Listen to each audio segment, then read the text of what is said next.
Brace for impact.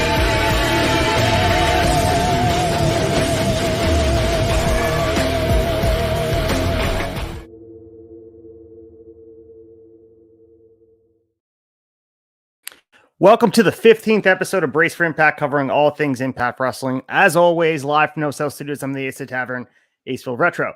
And joined by that mullet.mania, that Kentucky waterfall, that beautiful Kentucky man, Colton Jesse. What's up, dude?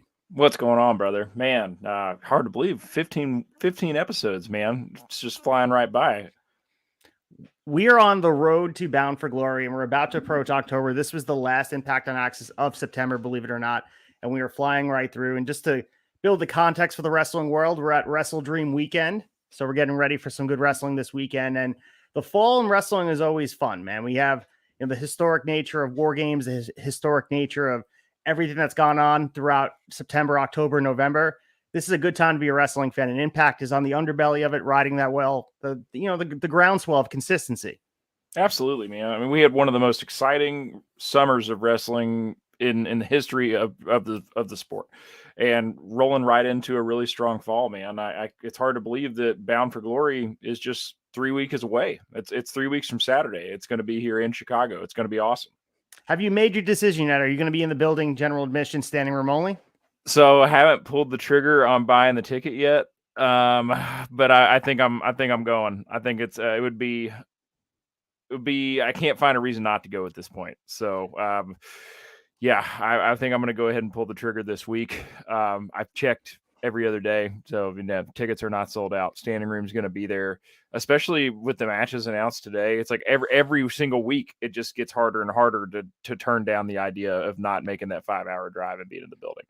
Yeah, man. And we talk about the ebbs and flows and the ups and downs of different wrestling companies, and they do such a good job of building these big events. They put the matches in place, and we watch them accentuate. And I know that's the benefit of really a lot of downsides of doing these bulk tapings. It's the benefit now where you have to have all your ducks in a row weeks in advance, because these 2-week tapings that happen, like we're doing the ones in Memphis this week, the week before obviously was in White Plains. You're taping in bulks of 2. So if you do these things, you have to have a clear direction. I think Impact benefits from that. And that might change with the production future where they're doing less tapings and maybe they're going to try to do more live shows. But for right now, it seems like they have a very distinct direction and they know exactly where they're going for the biggest event of the year. Yeah, and they're what a good road it's been so far. I mean, it's setting up to be one of the best pay-per-views of the year from any promotion. With that being said, let's get to the news. We have a lot of news from Impact that dropped this week, and some of the stuff you probably haven't heard yet because everyone was talking about Matt Riddle, Dolph Ziggler, the WWE releases. But let's get into the insight and covering all the news in Impact Wrestling. The insight.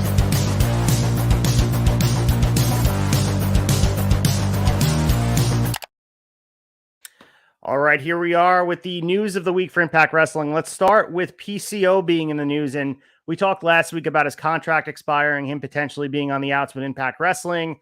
He appeared on a podcast that was spoken in French. So it was Pat LaPrade and Kevin Raphael.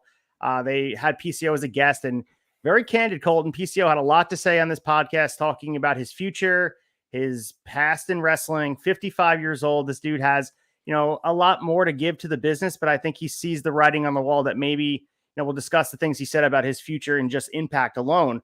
I think he can kind of see that his time, he's kind of moving on from that promotion.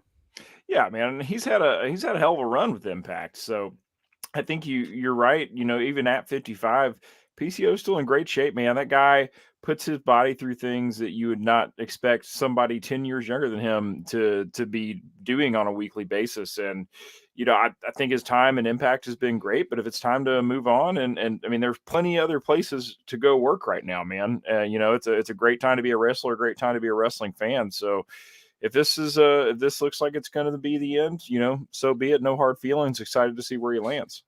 And the interesting thing is, like, when company splits ways with talent or vice versa, we don't really get the dirty details about what happened. And like I said, PCO was very candid during this, and he was quite frank. He asked for a salary increase and he wanted more control over his character when the promotion approached him for re-signing. He used it as a negotiation tactic.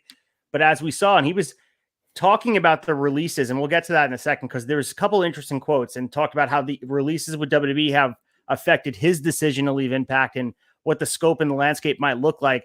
Obviously, we don't know if anyone's going to wind up in Impact. You'd imagine some of that bulk release that happened in WWE, someone or multiple people will wind up in Impact. But the quote we have here, and he said, the company began approaching me in White Plains on the weekend of September 8th and 9th. They said they wanted to resign me and they wanted me to stay and all that. And he continued, and that it was important for the company. I asked if they could increase my salary and creatively speaking, if I can get more involved with my character. He continues the next day. I thought we were going to agree on terms. It came close twice. Then it drew on a bit. Then I was told that we had to reach an agreement at least on the phone before Memphis, which was the 22nd or 23rd, in order to know how to book Memphis or Bound for Glory. He continues on Saturday, no news, no phone calls, radio silence in a sense. There are a lot of people around me in the locker room who have not been renewed yet and who finish up on the 22nd. So I figured I wasn't going to stretch it out until Bound for Glory, since my contract finishes up on October 30th. I felt negotiations were tough, so I decided to control how I was going to leave. He finishes up. He says, I think that's part of negotiations too. When there's radio silence after they tell you we want you and we want to sign you, there's like some kind of war of nerves that's being played. Who will break first? If they show too much interest, they know you're going to ask for the moon. But if they show less, they're going to make you feel less important. The goal is to find the right balance.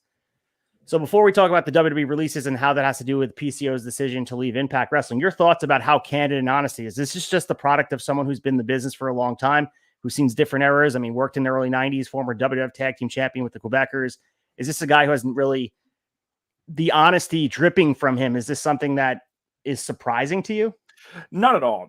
I think with Pierre Carl Alouette, man, this guy, I mean, he's pretty much notoriously, been true to himself his entire career. And I don't think it doesn't surprise me that he was this honest. I think one thing, if he had been interviewed by an American outlet, I don't think they would have let him get this honest or go this deep. I think, the fact that it was on a Canadian radio or TV, that it, just kind of the nature of the beast up there a little bit more. It's a little bit more of a less of a curtain or a fourth wall, will you say? But no, I'm not surprised at all. And I honestly, this is great. We don't get to see this peek behind the curtain very often of exactly what's going on in a talent's head. So yeah, I really enjoyed this and good for PCO for laying it all out there for everyone to see. So we continue talking about topical things like the WWE releases that just happened, and you guys can listen to any of the shows. The Raw Down, first of all, congrats to the Raw Down for their 100th episode of a great podcast. So check it out after you're done listening to us, or check it out on audio tomorrow morning. I'm sure they talked about the releases and Matt Riddle, Dolph Ziggler, Mustafa Ali. PCO said these are three names that supposedly Impact would try to sign. He also continued talking about contract negotiations and his leverage, understanding that maybe it's not over on the side of Impact. Like, of course, things have frozen up and he's allowed to explore free agency. That's part of negotiations as a talent that's sought after. He said, therefore, it puts me in a position where I can take the best offer possible. There are many things to consider. How are you going to be used? How much are they willing to invest in a character like mine, which is a character that's extremely expensive because sometimes it takes pyrotechnics. Sometimes it takes a coffin. Sometimes it takes a hearse. It takes a lot of creativity. It would take me the equivalent in another company. So I see this as a 55-year-old guy who's a veteran. He doesn't have that much time left in the ring actively. He wants to maximize his time. And we saw at the end here, we talked about the program at Bully Ray. He essentially was on his own island. He wasn't being featured felt like Impact canon. Like, of course, he was featured in big ways. We were talking about all those cinematic backstage segments they had. There were some of the highlights of the show, but it felt like the feud he had with Bully Ray, Colton, correct me if I'm wrong, it felt like they were living on their own island while the rest of the Impact storylines were happening. I think that's the perfect way to describe it. And I think cinematic wise, it's something that we, the backstage segments, the lighting of him being lit on fire and had battery acid poured down his throat. Like, we akin that type of storyline and that type of vignette with Impact Wrestling. And they do a great job with that type of presentation of stuff. But it did feel very disconnected from everything else that's going on. There is no shortage of good storylines and good talent in Impact right now. And frankly, putting more stock into a PCO character doesn't exactly make a whole lot of sense given the landscape of the company right now. I can, especially with them investing even more in their production value and their production quality. I understand that decision as a company, especially to, wanting to stay competitive with, Impact. We say it all the time, is a firm number 3, but with these releases coming up, man, I mean, we've already got I don't think Impact roster is bloated by any means, but it's very talent rich, and the opportunity to bring in some other big names that just got trimmed up off of WWE and TKO's plate. You got to keep your options open here. I mean, PCO's running Impact has been great, but I understand that it has a shelf life, and that looks like we've reached it given the current landscape. Completely agree. We'll continue to see this, and PCO referenced that negotiations have opened up a bit since he said he was leaving, and it's not to say that he won't come back. And I mean, he has a lineage in Ring of Honor. Who's to say Tony doesn't bring him in to be involved in the Ring of Honor project? I know there's some discussion about the future of ROH and what it looks like, and you guys can check it out in the debate. Is Ring of Honor dissolving? We don't know that. It's just rumor and innuendo, but he does have a history there. And of course, the independents, you can make money there as well if he's willing to go for the grind. But as a 55-year-old guy, with the creative outlet that Impact provided, it felt like the perfect fit. But every once in a while, like, the setting changes. And as you mentioned, the top of the card is very full of guys that are deserving to be there. And it's not that PCO isn't, it's just maybe that they've moved a little bit past it.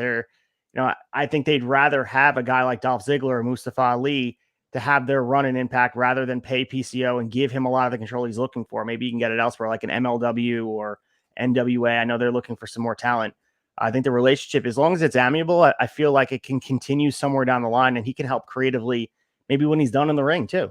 Absolutely, man. I mean, Impact's the kind of company that they don't have a problem working on handshake deals with guys, and I also want to say, props to Impact for, not insulting PCO and, trying to lowball him. Like, obviously he asked for this pay increase, this salary increase.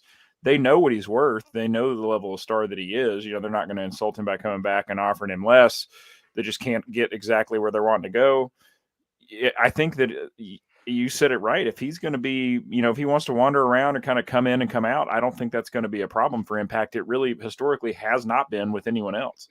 So we'll continue to keep you guys updated on PCO, where he'll find a home. Maybe he'll stay in Impact on a handshake deal on a one-off basis. We've seen that happen as well. But for right now, it seems like both negotiations have gone cold. And we have someone else coming in here, and we have that UK Invasion Tour coming up at the end of October. And they've been announcing some talent, some matches. And they announced on social media that the rising indie star Leon Slater will be competing for the promotion this coming UK tour. And this was revealed that he's going to be at the Turning Point in Newcastle. And he's also going to be involved on that run and stopping in Impact, but the press release. And it was awesome to see that someone like Leon Slater is going to be involved. And we also got, in turn with this, the announcement that IPWF is going to be returning, which, if you guys remember, is that 80s wrestlers and fictional wrestling territory Impact that was like this throwback throwdown they were doing not so long ago. He's going to be taking place in this as well. And apparently that's going to be taking place November 11th, which is going to be the Impact the Impact Wrestling Federation. And it's going to be a retro night of wrestling held at the Don Kolov Arena in the Battle Arts Academy in Ontario, Canada, starting at 8. And I think Leon Slater is going to be a part of that. And we're going to have different characters. Colt McCoy is going to be Eddie Edwards. Tim Burr is going to be Josh Alexander. Moose is playing the character GJ Too Large. We're going to get Jordan Grace playing Rough Rider Georgia Cobb. Rapper Delivery Pete is going to be Rich Swann. Rip Razor Ace Austin. Rusty Iron is Gia Miller, and so much more. So your thoughts on this? This is like a fun thing. I know this got a lot of attention when it first happened. This will be the 4th edition of Throwback Throwdown. Your thoughts on this? Does it take away the steam what Impact's doing, or can you kind of get behind this because wrestling's supposed to be fun? I can get behind it for sure. I mean, it's a one-off, something they do once a year. This is pretty cool. I think they're picking the right place to do it too. I mean, the Canadian crown for the Impact product is always super hot. Every show they've done there this year has been excellent crowd. I think this will be fun, man. Like you said, wrestling is supposed to be fun. The fact that it's a one-off and they're not going to come back and do something again with it in the next couple of months. If this was something they were doing quarterly, I would maybe shy away from it a little bit. But this is a fun one night only event. So we have other retro stars. I looked up some of the names. Bill Ding is Trey Miguel. Sex Ferguson was Doc Gallows back in the day. Chad Too Bad was Carl Anderson. And as I said, Rip Razor was Ace Austin. This reminds me of Rad Pro Wrestling, the promotion I work with in Amesbury, Massachusetts, where everyone can kind of have their own gimmick for one night, immerse yourself in a timeline. Rad Pro in Massachusetts is 1994. This happens to be 1980s. And if it's not for you, you know what I'm saying? I know there's like people commented on this that it makes a mockery of Impact Wrestling. I couldn't disagree more. This is something that's a lot of fun. It's a one-off thing, brings people in the building, and people can just kind of immerse themselves and escape. Even though it has nothing to do with Impact canon storylines building towards November, everyone can stop what they're doing and have a fun one-off night. And that's what it's about. The IPWF is going to be returning, and Leon Slater is going to be a part of it. That's going to be cool, man. And yeah, it's a nice way to pay homage to the, especially for these wrestlers that are going to be on the card, to pay homage to the time that they grew up watching and enjoyed and loved. So it's got to be a cool experience for everybody who's going to be a part of the card. So we're going to be covering that episode. I believe that's going to be a full episode on a Thursday night following November 11th. So if they're taping November 11th, it seems like somewhere that week in mid-November, we're going to be having an IPWF episode that we're going to be covering here in full. Maybe we'll change some of the graphics to match the 80s vibe. We'll talk to the One Bad Chad, see if you can do that for us. But it'll be airing on AXS TV. We'll keep you guys updated for it. If you're looking for the tickets, I believe they went on sale today. So you guys can check it out if you're looking to do that. And again, that's in the Canadian area, Ontario, throughout the tour of Canada. So speaking of Trey Miguel, and we know he's known as Bill Ding in the IPWF, but he's known as Trey Miguel in our hearts and minds. And there was a serious situation that happened here on Wednesday, and Trey Miguel and his girlfriend Ashley D'Amboise were involved in a traffic accident on Wednesday, and this was all kind of going down on social media. So, Trey Miguel posted, and thank God they were okay. They were, quote, sent spiraling into a pole after being hit by a Ford F-150, and the car fled after. So Trey Miguel's tweet read, was involved in a hit and run tonight that sent my fiance and I into a pole in the Florida Turnpike. The Ford F-150 hit a car that hit us and sent us spiraling into a pole before fleeing. No reports from witnesses that have been made. Such good people. We live amongst 10 cars, 0 eyes. Of course, Colton, this led out to an outcrying of not only fans, but other pro wrestlers saying that thank God they're okay. We heard Myron Reed, Velvet Sky, David Penzer. Everyone got involved talking about thank God they're okay. And that's the main thing here, that both these, talented young wrestlers are okay and human beings. And we did hear that Ashley D'Amboise suffered a broken ankle, I believe last summer. So hopefully nothing got re-injured for her. Hopefully both of these guys are okay and can continue working throughout. Obviously the Rascals are tag team champions, and Ashley D'Amboise is a big piece of the Knockouts division. So yeah, man. And the other piece is like the hit and run piece of this. It's a criminal act. So this is a terrible situation. I'm just glad both these talented wrestlers are okay. Absolutely. I mean, it could have been so much worse. So glad to hear that they're both safe. Super unfortunate situation to be in. And, especially when people don't understand that when you work in an industry that requires you to travel like this, like your likelihood of being in an accident is exponentially higher than the average person, because you spend X amount more hours on the road than the average person. So they always run, every time you get in a vehicle, man, you run the risk of being injured, and just really, really glad that they're both safe. Absolutely. And that's the thing, the travel piece, sports and live events and hitting the road, whether it be planes, trains, and automobiles, all those things you don't take into account. And man, it's just like, it's very sobering, especially everything that went down with Jay Briscoe earlier in the year. And you just really don't think about that. But in the history of wrestling, all the miles on these wrestlers' bodies, it's, it's scary. And when I heard, my stomach sunk when I saw this news, and I'm just so glad both these guys are okay. So we'll keep you guys updated. And Trey Miguel, we'll see if he's at the tapings coming up next week. Obviously these Memphis tapings were taped in advance. They're in Florida, and our thoughts are out with Trey Miguel and Ashley. So hopefully the speedy recovery. I'm glad that they're actually very, very okay. Holding 2 days of tryouts. So it was announced today that Impact will hold their gut check tryouts in Glasgow, Scotland on Wednesday, October 25th, and Coventry, England on Sunday, October 29th. The winners of these tryouts will receive an Impact developmental contract up to 6 months of training at the Can-Am Dojo and a bursary toward living expenses in Canada.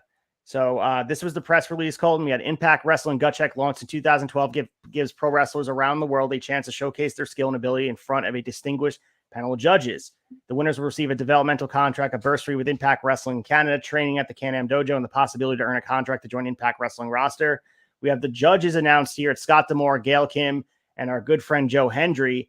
And any wrestler can participate as long as they can get there, and you pay $100 fee. So registration is now open. And fans with tickets to enter either of the shows in Coventry are invited to watch Gut Check for free. No fans will be admitted to the Glasgow Gut Check session. So if you want to go to the Coventry one and you got tickets to the event, you can go and watch the tryouts for free. And we know this UK invasion tour is coming up quicker than we know. 4 shows from October 26th, 29th. There's 1 show in Glasgow, 1 in Newcastle, and then 2 in Coventry. So we'll see if any talent comes out of this. This sounds like their version of Tough Enough. It's been happening for quite some time, but feels like it's more broad scope and trying to, canvas the talent in the UK. Absolutely, man, which there's plenty of talent in the UK. And I think it's really awesome they're going to bring that back. I mean, it's a big undertaking to take your promotion overseas. They've already done it once this year going to Australia. I think that's really awesome of Impact to be bringing the Gut Check along for the ride with the UK tour.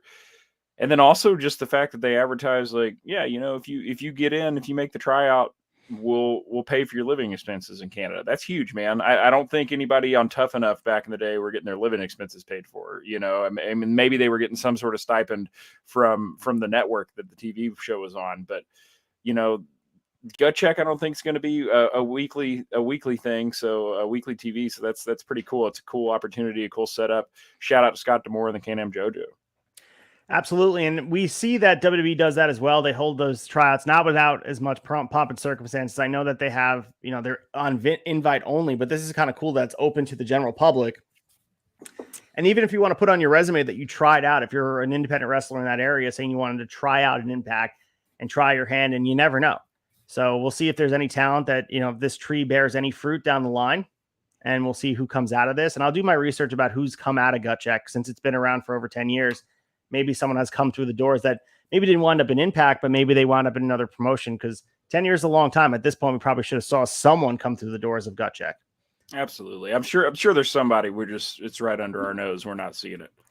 So we have Sami Callihan. He confirmed that his Impact Wrestling contract is set to expire soon. So it seems like we're going to have a huge turnover of this talent, where some of the mainstay talent, the constants that have been on this roster, it seems like Impact's moving in a new direction. And Callihan posted social media on Monday that he officially becomes a free agent on September 30th, 2023. This was confirmed by Fightful over the weekend, that there was interest from both Callihan and Impact Wrestling in reaching a deal that would keep the now 36-year-old into the company for maybe until into his 40s. And PW Insider reported the feeling backstage at Impact's TV tapings in Memphis this weekend is that Callihan was finishing up with the promotion. So similar to PCO, where there is this is a veteran wrestler. He's a former world champion, and he's been a mainstay. Like I mentioned, he's a part of an Impact lineage where I understand they're in a different era. The active roster looks a little bit different now. But to let a former world champion go, be it that he isn't featured at the top of the card as much anymore. Of course, he was involved in the tag team stuff, and he's been around in some meaningful programs. But this is pretty surprising to me that Sami Callihan's not going to be staying with the company in some capacity. And this was more surprising to me than PCO. Yeah, same here, man. And I don't mean that in any disrespectful way towards PCO whatsoever. I got nothing but respect and admiration for PCO. But yeah, this one really surprised me. Callihan, to me, and maybe it's just because, he's been with the company for the last 8 years. When I think of Sami Callihan, I think of him as a company guy for Impact. So pretty surprising to me that he's not going to be around, and he'll be sorely missed by me, and I'm sure and many others. I've enjoyed him, and I've enjoyed his run in the tag team division this year with Rich Swann. I remember when they first kind of came on the scene, we're like, oh, they've tagged previously. Is there really a lot of story here? I loved their run in the tournament. I thought they put on great matches together, but I understand Sami Callihan not want to run around in a tag team forever. And, if it looks like we've mentioned at the top of the card at Impact is a little top heavy, and there's quite a few young guys standing in line to get their moment in the sun.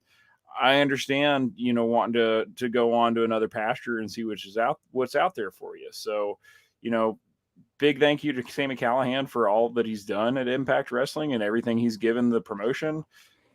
Excited to see where he lands. I'll be watching. So we know he first debuted with Impact in 2017. He was the world champion from October 25th, 2019 until January 12th, 2020. So a short run with the title, but of course, well-deserving. we'll see where he winds up. I mean, this is a guy who'll be highly touted. I'm sure that an independent would be, he'd be a big draw, pop him on an independent poster. I'm sure he still has a name out there. And similar to PCO, with giving his notice to the company who's finishing up at the end of October, this feels like it could be a situation where maybe feeling things out and winding up somewhere else and then eventually coming back home to Impact in some capacity. And being that he's 36, he still has a lot more to give. 36 is the new 26 in pro wrestling. I know there's a lot of miles on Sami Callihan's body. I know he has a rough style that takes a toll on his body, but I still believe that if you heat him up at the top of a promotion when needed, that's the thing too. You mentioned like the top of the card of Impact being so deep, and it really is. I mean, every week we mention, of course, we know Josh Alexander and Alex Shelley are going to, gun it out for the championship, and it feels like a foregone conclusion that Josh Alexander should put that crown back on top of his head.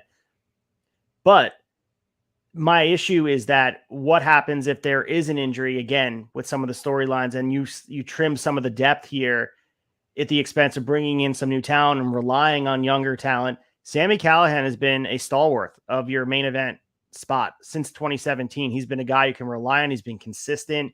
He's been up there. He's been able to carry the promotion through thick and thin.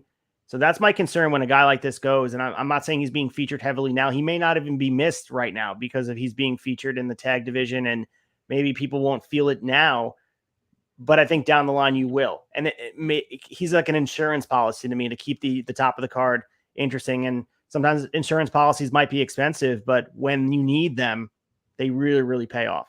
Very much so, man. And I think of him the same way that I think about John Moxley to AEW. When all the shit went down with Punk, we can always, Mox is trying to take a vacation, but we can always throw the belt back on him. We can always bring him back to the focus, and he'll put the company on his shoulders and keep the ship afloat. And I feel like Sami Callihan has been and can be that guy for Impact. So I think you're right, man. There's a lot that maybe is not being utilized right now with him that you're letting go by letting him walk away from the table. So I got a question for you. Obviously, with the releases of Dolph Ziggler, Mustafa Ali, Matt Riddle, take any combination of those three and bring them to Impact. For you, do you feel like it's an upgrade? Subtracting Callihan and PCO and adding, let's say, Dolph Ziggler and Mustafa Ali. Is that a upgrade for the Impact promotion in 2023? Man, that is a really tough way to ask that question, Ace. We were talking about this on the debate that's going to air on Monday, and I was just getting to pick who I wanted to bring into Impact without letting anybody go or any cuts. That adds a whole nother layer to it for me. Man,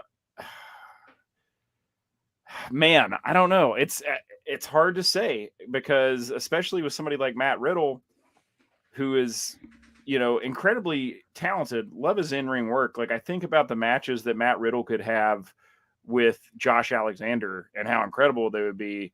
That's really exciting to think about. But, brother's a little volatile and has proven to be a bit of a PR liability.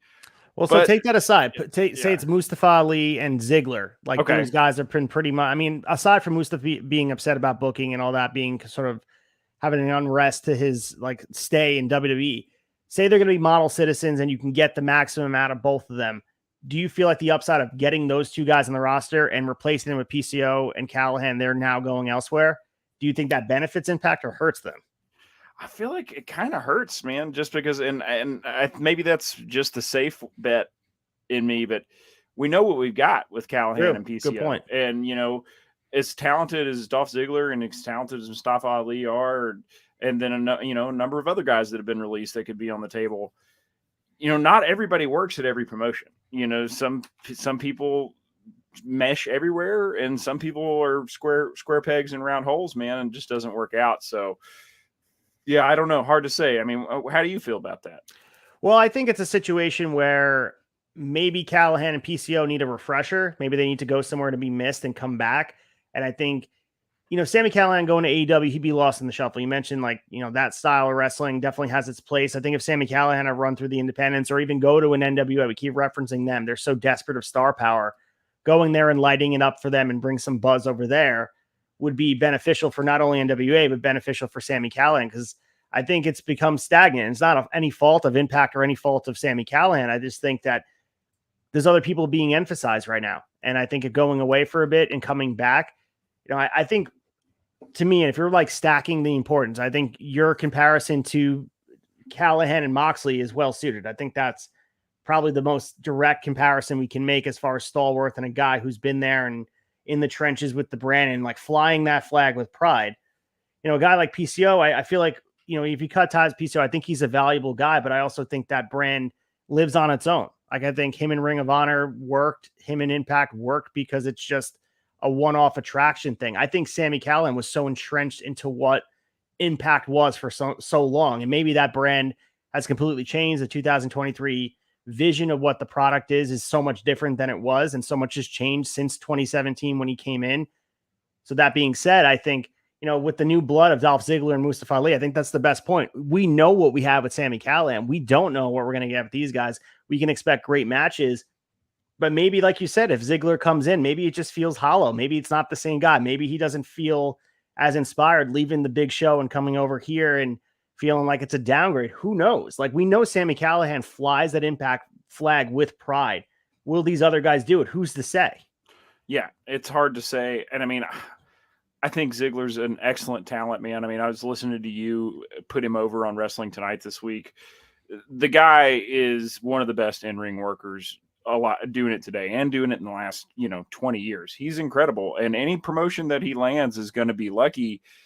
But that's another guy that he needs to come in and be at the top of the card. He doesn't need to be lost in the shuffle. And like we just mentioned, Impact's top of the card, a little heavy right now. Yeah, I don't see either one of these guys. I know we're like talking hypothetical. I don't see any of three of those guys coming to Impact. The guys I see, and I said it on Wrestling Tonight, I see Elias, I see Rick Boogs coming over here to Impact because I think they fit the depth of the Impact roster. Right now, they don't need any top guys. I mean, of course, they would take them. Sure. They could take a guy, but right now, the top of the card's pretty settled for the next 6-7 months where you have programs set up with Josh Alexander. There's an interconnected thing with the Motor City Machine Guns. I feel like you can plug and play the Mooses, who's there for a long time. You have guys that for the top of the card. What you do need is the depth, similar to what they're doing with Dirty Dango. You need those undercard guys. It's not an insult, but like a guy like Elias with the Impact machine behind them, with the cinematic nature and the creativity to be that a version of that character. I'm not saying be the Elias ripoff, the ex-WWE guy, the FKA Elias in WWE from WWE. I think if you gave a guy with the charisma that Elias showed in short bursts, where he got himself over to the point of he was one of the more over guys on the roster where the whole crowd was chanting walk with Elias and a few with Cena, people were cheering Elias. Same thing with Rick Boogs. I think there's something there that Impact can touch on. And, I think they could really bulk up the undercard underneath the top of the card. And those two guys are perfect with Ziggler. And because I think that, I know I'm all over the place, but I think the old Impact mindset was to take a guy from WWE and push him right to the top of the card.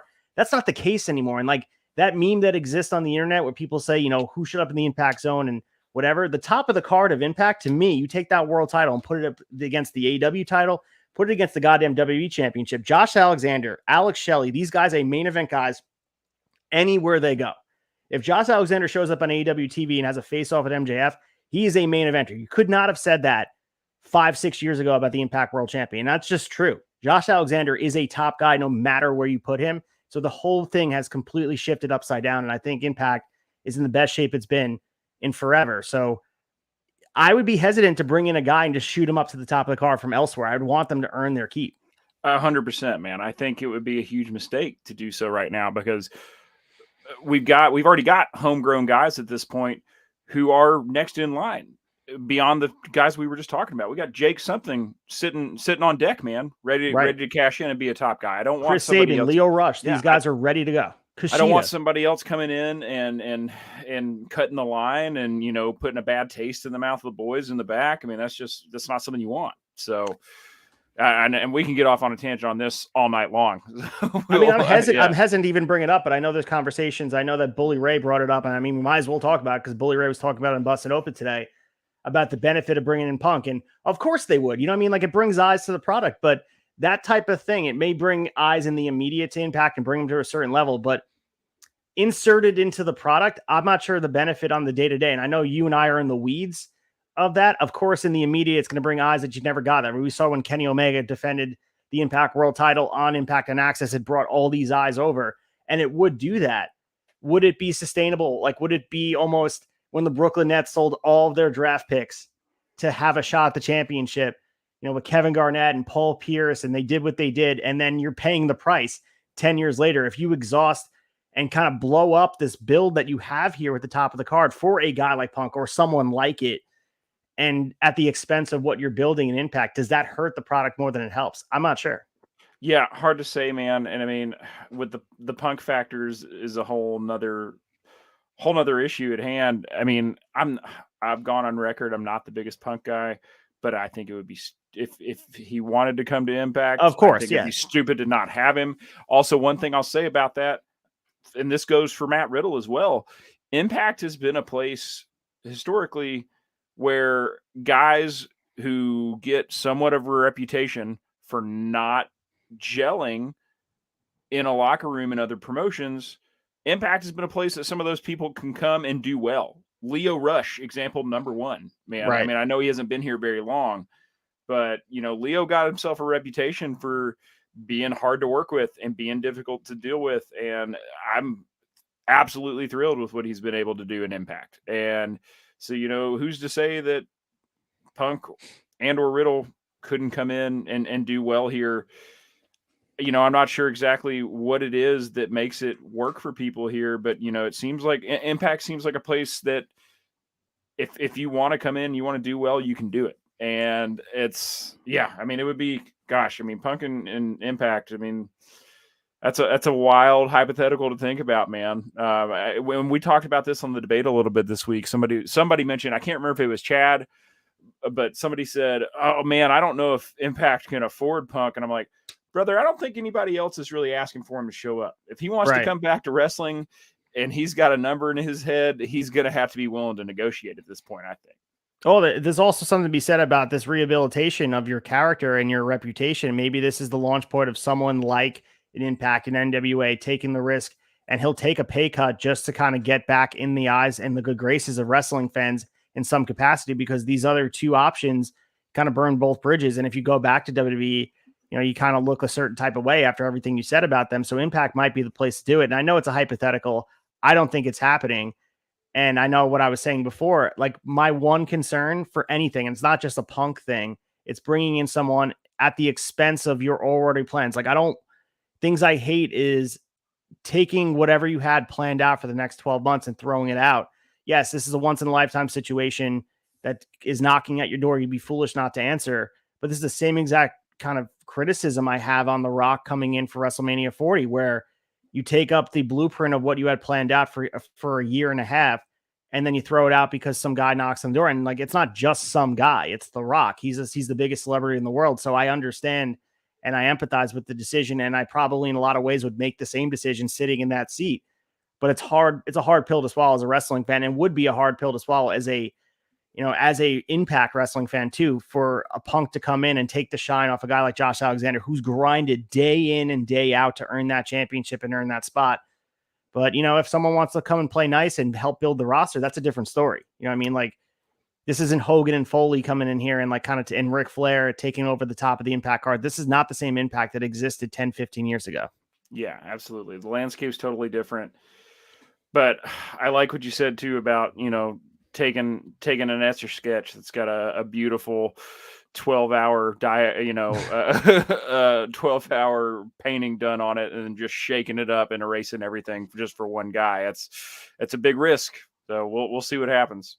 Yeah, and we'll continue to cover it. And like I would say, percentage chance that he comes to Impact Wrestling, he being Phil Brooks, CM Punk, probably less than 10%, less than 7%, something like that. But as they would say in Dumb and Dumber, so you're saying there's a chance. So I mean, there's a chance. And like I said, there's something valuable that they're able to offer, and that is the platform to have a microphone and the platform to rehabilitate a character and a public image that's been drastically negative over the last year and a half. And that's a platform where you have the opportunity, and to be honest, the freedom and creativity to say whatever you want. And, he had control of Collision. He would be given the keys to the kingdom if he wanted to do that here in Impact. And for better or for worse, that would be the decision they made. Guaranteed. Absolutely. Silly not to. But great discussion about the news. We'll keep you guys abreast of everything going on there. But let's get to blow by blow and talk about everything that happened in the ring tonight from Graceland. Blow by blow.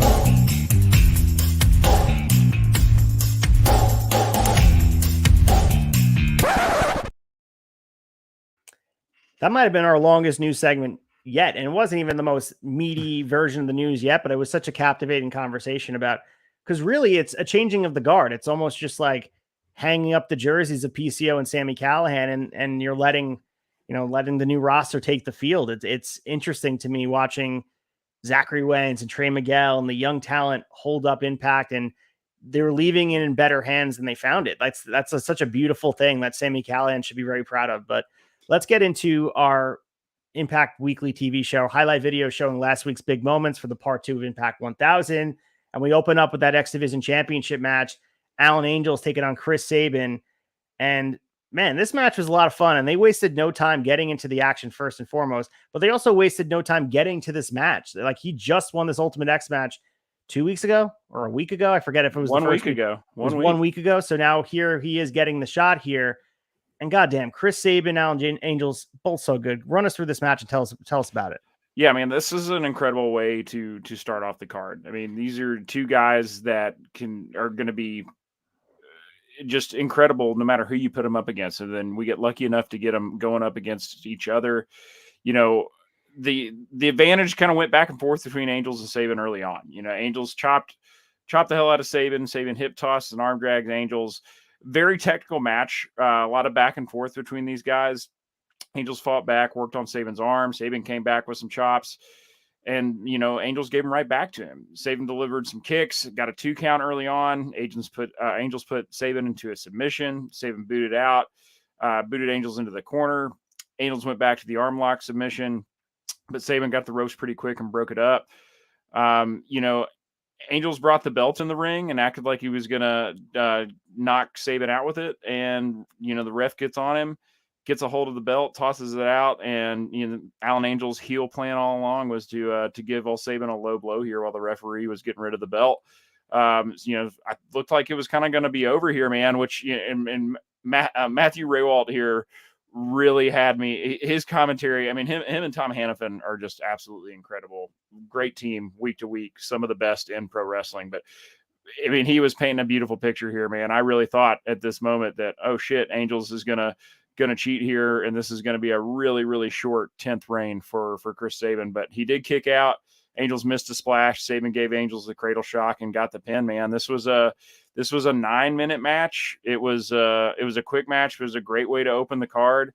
My only critique on this match, and I'm not sure what, you know, we say this all the time. Sometimes things are taped out of order when you're pre-taping. Oh, these were completely taped out of order. Yeah, the crowd was pretty flat for this match. I mean, they got a little louder as throughout the night with some of the other matches, but that, you know, and I know it looked like, you know, for Memphis, it looked like it was a, you know, smaller crowd by a long shot than what we've seen in some of the previous towns, especially with the White Plains show. I mean, obviously the Thousands episode, you're going to get a lot of folks out, but I really noticed it more than once in this match. Just you know, the quietness of the crowd.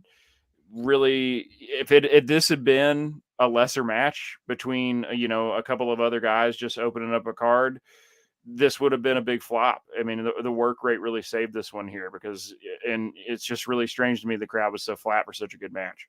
So according to the spoilers, this was the 4th match of the night. They did 3 before the Impact matches to warm the crowd up and then led into this match. So really no excuse for them to be as down as they were. And I think you're right. Like, I think this match, maybe it has something to do with no one really believed Alan Angels was going to win. They did pepper in some near falls here where you thought he could have beaten Chris Sabin, but by all accounts, I don't think anyone thought on a short bill that Alan Angels was walking away with the X Division Championship.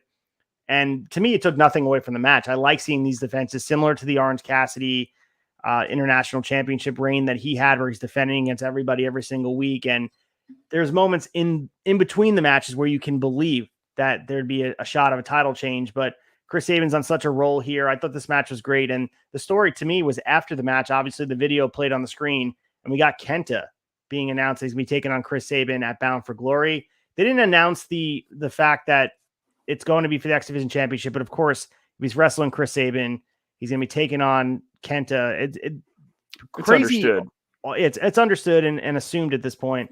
Your thoughts on Kenta coming in and challenging Chris Sabin? Because to me, that's kind of a dream match. I got to look up, I mean, their history. I think they've locked up before with both of them being extensive veterans, but this is a big match in 2023 in Chicago.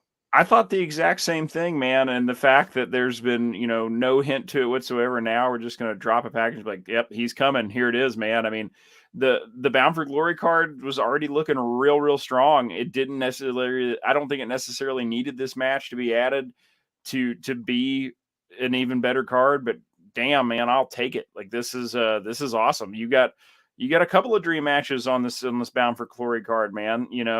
It's going to be, I mean, you got Will Ospreay and Speedball Mike Bailey. I mean, it doesn't get much better than that either. So this is going to be, it's going to be a packed house, man, at Cicero Stadium. So I'll get back to you guys on the times they locked up. I'd be hard pressed that they never locked up in a singles match with how extensive both their careers have been. But we'll get back to you guys in some, as the extra cooler boys call it, housekeeping next week. But we're getting into the Gia Miller interview here with Alex Shelley. He just references the fact that Josh Alexander is coming for him at Bound for Glory. He says at the end of the day, he respects Josh Alexander, but he also needs Josh Alexander to respect that even though you were stripped of the title and you never lost it, I am the champion. I think that's the biggest point of contention that Shelley has with Alexander. I thought he made it clear. Last week, we saw the heel tendencies of Alex Shelley. He felt like he was bordering on turning full-blown heel. He kind of brought himself back to the middle, Colton, here, where he was like, this is based on respect. And I just feel like Josh Alexander has to understand I am the champion and he should step up to me, not vice versa. Yeah. And I don't know. I kind of wish he'd leaned into being a heel a little bit more. I'll be interested to see what we get out of Alex Shelley next week, because what I took away from this promo was like, Alex Shelley's talking about, I'm in this spot right now. And, you need to respect that. And I was like, all right, man, well, if you're in this spot, do something with this spot other than talk about how it's yours and not Josh Alexander's. So I'm excited to see. I'm excited to hear. We still got 3 weeks to build here between now and Bound for Glory before they square off. So I think there's a little room to develop the story a little further. I'm excited to see where it goes next week.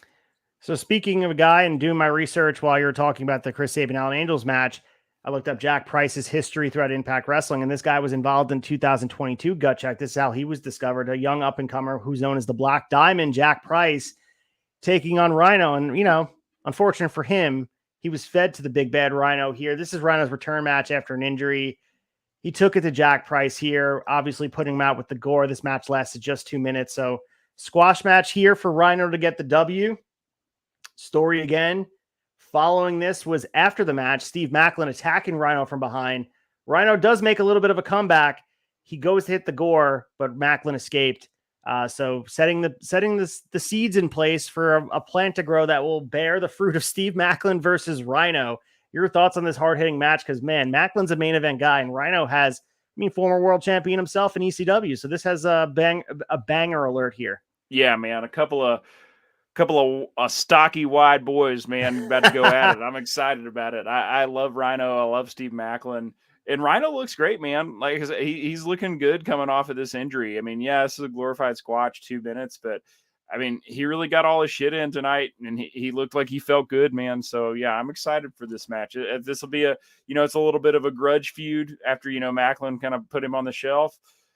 So, hard to say how long this will actually go. It'll probably take us to Bound for Glory, and I imagine they'll probably go their separate ways. But yeah, I'm excited about it, man. It's going to be, and we got a little bit more development on this tonight, but later on down the card with Steve Macklin and Bully Ray. So yeah, there's some good stuff here. This warms my heart to see Rhino on an active roster, and I, being an ECW fan, and I also met Rhino. He did an autograph signing with Sandman in 2020. So I think right when restrictions were lifted, it was like the first autograph signing I was able to go to, Rhino and Sandman, and Rhino couldn't have been a nicer guy. So sometimes when you meet a wrestler and you're such a huge fan of them and they wind up not being who you thought they were, or maybe you just didn't even know what to expect. Rhino was so much nicer and gave so much more time than he even had to, made me such even a bigger fan. So seeing him here still active in 2023, he's in great shape. Everything he's accomplished in the wrestling business here. And I like to see the legends too. We're going to talk about Tommy Dreamer here tonight. The legends of ECW, if you are a fan in any capacity of what Extreme Championship Wrestling was in some way, how do you not feel really good about having Rhino here and helping the younger talent? Because in my opinion, Steve Macklin's going to beat Rhino in a convincing manner in a hard-hitting match somewhere down the line, whether it be Bound for Glory or whether it be on an Impact show coming up. one of these big Impact on AXS shows we have coming up down the line. But the fact that Rhino's still in there doing things and help getting back to business, man, like that's pro wrestling 101. I love that they're able to continue that in Impact and continue the legacy. Absolutely. So we have a Tasha Steelz promo, and she just talked about her return at Impact 1000, and she called herself, quote, the greatest that beat the greatest. So she said that she's back to take over the Knockouts division. Of course, Deonna Purrazzo has an issue with this. She walked in, she welcomed her back, and Deonna said that she's missed Tasha, and Deonna also said they had done it all together and now they should do it again. And they agreed to have each other's backs. Is this to you, Tasha Steelz, Deonna Purrazzo teaming up for the Knockouts tag titles? Maybe we get an MK Ultra feud with them. Or is this Deonna Purrazzo just kind of giving that, a pat on the back, getting her stamp of approval on Tasha Steelz to be at the top of the card as well? What did you take from this?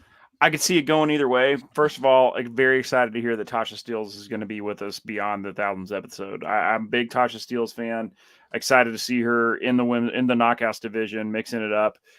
I think this could be cool, though, to see them as a tag, because right now we really don't have much going on. We don't really have a clear, defined opponent team set up for MK Ultra. So I think this could be a cool one, man. I mean, Deonna Purrazzo is an absolute Knockouts legend. And, we've been talking about what are we going to do with Deonna going forward at this point right now? She's been at the top of the card for so long. She's got 2 losses to Trinity. So obviously, where does she kind of fit in the singles picture in the Knockouts division? So I think pairing her up with Tasha Steelz here is a good move, and I'm excited to see it.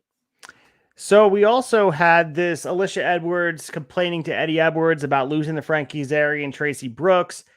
Eddie is now saying it's not over, even though we thought it was over. So this is kind of unfortunate for everyone that thought it might have been over. But Eddie also said that Tracy beat Alicia, but Frankie didn't beat him. So that brought Frankie back into the fold. And he said that nothing's been accomplished with this feud. It's not over. And he wanted to put the end of a feud into the Impact ring. And they said they were going to go to management, whether it be Santino or now Sharkboy or somebody, to put it in stone that they're going to end this in a ring. And Eddie agreed to this. I thought this feud was over, man. But it seems like we're going to get more Eddie Edwards, Frankie Kazarian. I kind of got fatigue on this. I'll be honest with you. It's fatiguing to watch them go back and forth. And even the addition of the women involved in this hasn't left it kind of energized. The program has become pretty stale for me. Yeah, same here, man. When Eddie first said this isn't over, I said out loud to myself in my basement, I wish it was. I wish it was over. No disrespect to either of these guys, man. I love Eddie Edwards. I love Frankie Kazarian. I think they both still got plenty in the tank and look good in the ring. But I thought that where this tied up at the at the last match I thought this was the perfect way to end it. I was like, cool. And I wasn't even at the point where I was like, all right, we're getting long, but we haven't run long yet. If we had ended it right now, this would have been perfect. It doesn't sound like, we didn't hear anything else on this tonight. So if the only way, if we're going to absolutely get another Eddie Edwards and another Frankie Kazarian match, and that's what we got to get, I hope it's a cage match. It kind of has to be something like that. Like, yeah. How many? We've been doing this for 4 or 5 months at this point. Yeah. So, we got to go. Yeah, man. 15 weeks. We started doing Brace for Impact. What was it back in April? It was in the Build to Slammiversary you started doing it. Yeah. Yeah. So May. It had to have been May, late April, early May.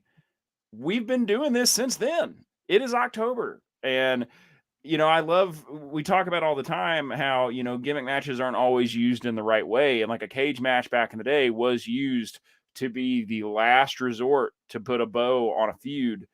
This would be the best way to do it, man. If it's not a cage match or something like that, I don't really care. I would absolutely watch. I would be stoked about an Eddie Edwards, Frankie Kazarian cage match. That would be cool to me because those guys can go. That adds a layer that we haven't seen on this story. But if it's just another match with like a, Falls Count Anywhere, I don't care, man. I really don't.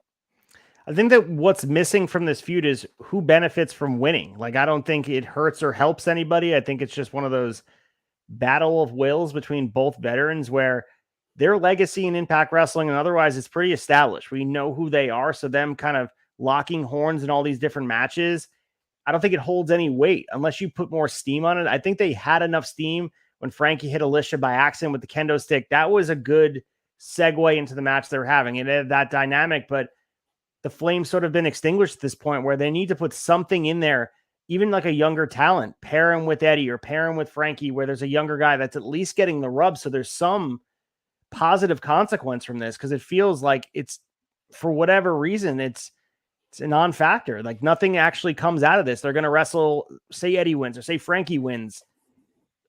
I hate to say it, but who cares who wins? You know what I mean? Like that's a compliment to both of these guys. They're already established at the hierarchy of who they are. I feel like if you involve a younger talent somewhere in the list where at least they're involved in some way, that person can at least like get something from this, because no one's getting anything from this. Right. And when you put it like that, and another stipulation to me that came to me while you were saying that makes sense is maybe it's a retirement match. Maybe the loser goes, maybe the loser's done. That's the only way it has any stakes, for sure. Yeah.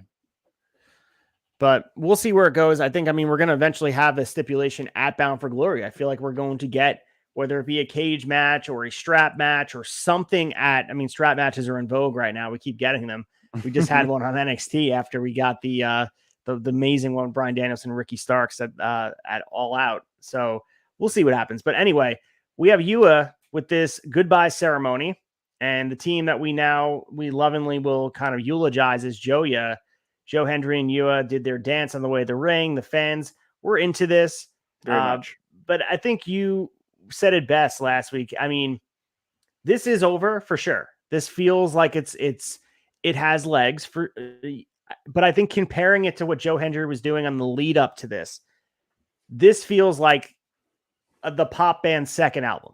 It feels like the Backstreet Boys like came out with their hit single and they felt very like, whoa, what is this? And then the second album came out and they were trying to make it sound like the first album, but you can't capture the lightning in the bottle. And that feels like this. Like it's still in the same spirit of what Joe Hendry is, but YUYA has that can value, and I can't unhear it every time I hear it now. That I'm almost glad that you're exactly right that YUYA is going to be going back to New Japan Pro Wrestling. Yeah, it just feels a little bit forced. And love you, Uemura, man. Excited. This was cool. They had some good matches, man. Tonight was a good match. This was a cool run, but that was the only to make this that was already ready for him, and a promotion that has an open door policy with Impact. So, but this was a cooler segment that I thought it was going to be. I liked what Joe had to say. He came out and he didn't sugarcoat anything. He's like, this is what happened. You got the slip. He's getting fired. YUYA is dead. We get the Rascals coming out to ruin a beautiful moment between YUYA and Joe Hendry. And it doesn't take long for Santino Marella to come out and said, all right, you know what? You guys want to come out? You guys want to run your mouth and be disrespectful? You're having a match right now. And the Rascals were caught off and said, what's the point? Why are you giving them a championship shot? Santino said, look, no belts involved, but if Joey wins, YUYA gets to keep his job. So, that got the crowd hot too. They were already into this. They were doing the dance and doing the chants with Joey as they came out to the ring. But this was cool. What always happens when the Rascals get in a tag match, they cheat and they win, man. They got the ref distracted. Zachary Wentz gets YUYA in the eyes with the spray paint can, and that's all she wrote. And that's the end. And I'm glad it ended this way. I liked the glimmer of hope that he might be able to keep his job, but like I said, man, I want to see Joe continue to be pushed as a singles guy. I think YUYA's got more of a future being pushed as a singles in New Japan. This was the right call. This was the right way to do it. It was a good send-off. Death, taxes, and green spray paint in the eyes. That's what it's about right now. And you said it best, man. YUYA in New Japan Pro Wrestling has a lot of weight. They desperately need young talent. YUYA has gained a lot of steam here. What he's become in the short period of time that he's been in Impact Wrestling, where he was kind of on loan here, for lack of a better term. I think this was awesome, and snatching sort of the hope out of the air where people were believing that YUYA could win here. And it almost in a lot of ways seemed obvious they would. Like if you look at this in a vacuum and say like, this is Pro Wrestling 101, this is what it's going to be. They're going to win the tag titles. This is how it always was going to be. You suspend logic. Like, you don't want to send them elsewhere. Like, they are and act like they have this song. They have tag team. They really had no reason to send them on their way packing. But this adds so much more heat to what the Rascals are doing. And it was the perfect way to do it, where if YUYA was always going to be going, and you have that one final, that one final dig at the fans, that the Rascals are responsible from snatching this good moment from everybody who wanted it so badly. And you could feel it in the arena. This Graceland crowd wanted it so bad. They wanted YUYA to win those tag titles so badly.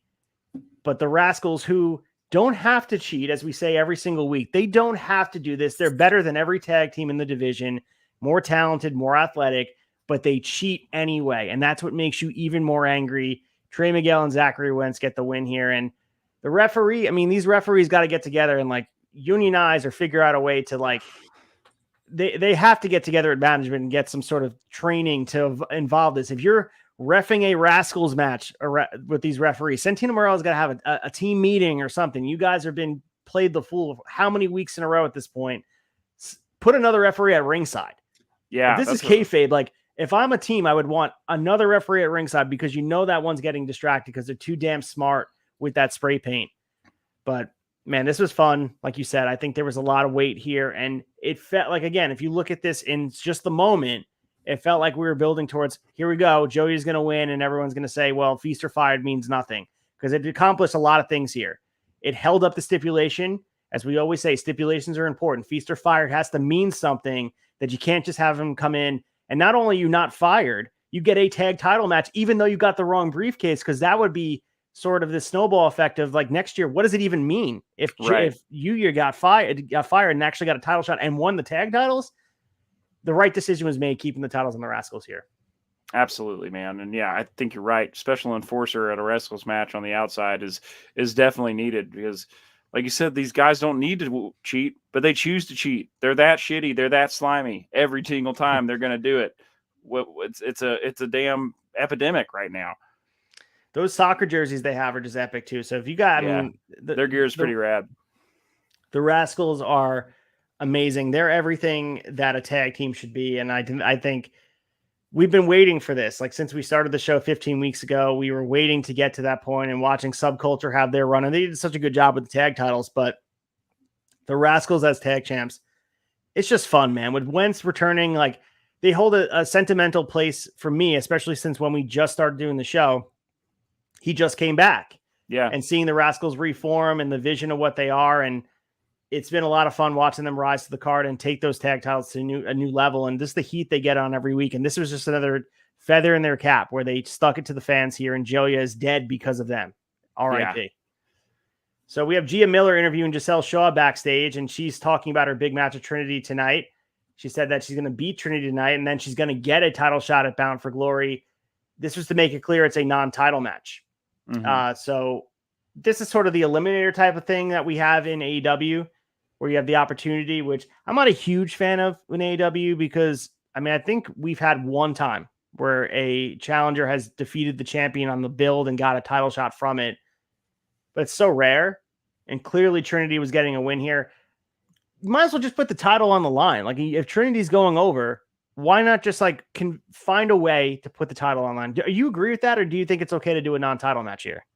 I think it's fine to do a non-title match, but it also I'm with you. It just doesn't mean anything, really. It's, that she's going to lose. So I like the idea of making it a title defense, because that enriches Trinity's reign even more, that she's had X amount of successful defenses. And, it gives, I don't know. I'm with you. I don't think it hurts, but it means a whole lot more, even though we know the outcome. It just gives it higher stakes when you put the championship on the line. It gives Giselle Shaw a little bit more of a rub, because you can say, oh, she got a title shot, so that elevates her in the eyes of the fans with the rest of the Knockouts division going forward. This really just kind of felt like, oh, well, we need to have a women's match tonight. So this is what we're going to do. Yeah, I see both sides of it. You don't want to make a mockery of getting title shots that anyone can just get it. But the way you get over it is have Trinity just tell her that the title's on the line. The champion holds those cards in her hand. She can say, I know she hasn't earned it. She's not at the top as a contender, but I want her to have a title shot for whatever reason. I just think a non-title match, I don't know, these eliminator title matches. I don't know how I feel about an AEW. It's a concept I really haven't gotten behind. Where how would you set a feud up for that? Where like as MJF loses an eliminator match and then goes off to defend the title against the same guy. I don't know. Yeah. I don't like champions losing, period. Like I had an issue with Deonna Purrazzo losing while she was champion. Before that, before she dropped the title and she was champion. I have an issue with any champion losing while they're champion, unless it's against another higher champion, like an Intercontinental champion wrestling a world champion, which you'd probably avoid that altogether. But champions shouldn't lose unless absolutely necessary to build up the feud. Yeah, I agree. So we have a design promo, and Diener, who was doing the lion's share of the talking here, said he'd be sitting on his throne of violence in his tower. He also was talking about Sami Callihan and Alan Angel and said they were liars. He said he would rebuild the tower on top of Khan's shoulders. He said it would start with the walking weapon, and he said Alexander's quest to get that Impact Championship back would not end well. And Khan got in the microphone and said, violence will prevail. Nice little promo here to build up this match between Khan and Josh Alexander. We all know the outcome of this, but I'm interested what the design becomes. This would be what, the third iteration of what the vision of it at this point? Yeah. Seems to me they aren't giving up on it. Eric Young has moved away from them. It seems like he's no longer involved. Maybe he will kind of float back into the picture as far as being a rival in some capacity. But Diener's vision of the design is not dead here. And we're going to get some version of Khan Diener, and maybe they recruit some new members. Yeah, I think they've got to recruit at least one new member. I like this promo. I like where this is at. I like that they're done with Eric Young for now, and they've got their sights set on the walking weapon, Josh Alexander. I also, one note that I made, man, is this, you could tell, Impact said you're going to be start seeing some improvements in our production quality. They made big investments, and just the quality of the video here, man, I could tell that's a new camera they shot this one on. It was looking real sharp, man. And Diener doesn't need any help looking like the craziest eyes in the business, but the crisp, clear picture tonight, man, made him look even crazier. So yeah, I think this will be a good, this is quite the hurdle for Alexander to get over with a title match just 3 weeks away. So yeah, or 4 weeks away. But yeah, this will be a good one. I'm excited to see it. So we're going to get that next week on Impact. Of course, it's taped already in these Memphis tapings, so this crowd was able to see it, but we'll get it next week. Of course, we'll cover it at length. But we have Tommy Dreamer and Heath teaming up to take on Kenny King and Sheldon Jean. This is a Memphis street fight. So the teams get off at the jump before the bell even rings. And this was we talk about the lineage of ECW. This was a match straight out of ECW here. Dreamer taking a sip out of a fan's drink, and Dreamer and Heath double teaming Kenny King and getting the fans involved in this match. And some rough stuff here where, you were texting me about Tommy Dreamer, where he was selling an injury that you felt like he might legit have a hernia. Just some great veteran selling here. Of course, we see Tommy Dreamer and Heath getting the win in 9 minutes. Dreamer gave Gene a Death Valley driver through a table in the corner to get the pin. He, of course, is our digital media champion. This is our way to continue to get him over. And the veteran Tommy Dreamer is being featured heavily here. And this was a lot of fun. I had a good time watching this match. A Memphis street fight lived up to its name. This was a lot of fun. We got ladders and all that stuff, and a lot of weapons where if you call it a street fight, you better bring the noise. And they did just that. Tommy Dreamer is the innovator of violence, and he didn't disappoint. No, not at all, man. This match was, I was excited about it, but it was even more fun than I anticipated it being. Solid amount of, 9 minutes, so not too much time, but not too short. They got all the right stuff in for a street fight. And, I thought Kenny King and Sheldon Jean looked great too. Dreamer and Heath getting the win here, man. But yeah, I texted you. I was like, man, I think Dreamer's legit hurt. Like, he was over in the corner grabbing at his lower abdomen. I was like, God, does Dreamer just get this belt and now he's got a hernia? No, man, Tommy Dreamer's just selling his ass off. He's one of the best to ever do it, man. He had me going. So exciting for them to get to win here, but the celebration was short-lived. Yeah, because Crazy Steve attacked Tommy Dreamer from behind, hit him with the Feast or Fire briefcase. He's going to be challenging for the Digital Media Championship somewhere down the line. I think it's probably be Bound for Glory. I'd imagine you wouldn't waste the bullet there and use it somewhere else, but we shall see. Setting the feud into this Crazy Steve Tommy Dreamer. This has a lot of fun. This will be Crazy Steve's first official feud since coming back with this new character, so it's definitely going to hold a lot of weight, and I can see Tommy Dreamer's title run coming to an end pretty quickly because Crazy Steve has a lot of momentum behind him. Yeah, same here, man. I could see this actually happening as early as next week on TV. It wouldn't surprise me one bit, man. I think Crazy Steve's on a warpath, and we're just at the beginning of it. So we lead into this Tom Hannafin segment, and he referenced that IPWF thing that we were talking about before, this 80s retro type of show they're doing. And they're returning. Mike Tenay and Don West and Tracy Brooks will be inducted in the Hall of Fame on Countdown to Bound for Glory, making it clear. So that we mentioned November 12th, the IPWF tapings will be happening in Ontario, Canada. So I think we're going to get the benefit of doing that here. And as I mentioned, maybe we'll have a retro type of segment here and kind of cover and have this like fun segment. But we'll keep you guys aware of when it's going to happen. But Hannafin made it clear it is going to be coming back for the 4th annual throwback show we're going to be getting. But we get an ABC promo as well. Chris Bay was talking about revealing the Good Hands were paid off by the Rascals, and Ace Austin said he knew the Rascals couldn't beat them on their own. And Bay was calling for what he's calling a fans revenge match, which is going to be against the Good Hands. And John Schuyler said he would like the match, but Jason Hotch was at home. And he's taking care of his newborn baby, and everything, if everything was working out, we'd take this match. No worry, boys. And Ace said he could pick another partner. ABC walked off, and Hotch claimed that he had friends, and he also does not like Memphis. So for me, the Good Hands, they're untapped potential. They like always tease bringing them into the forefront of like some story.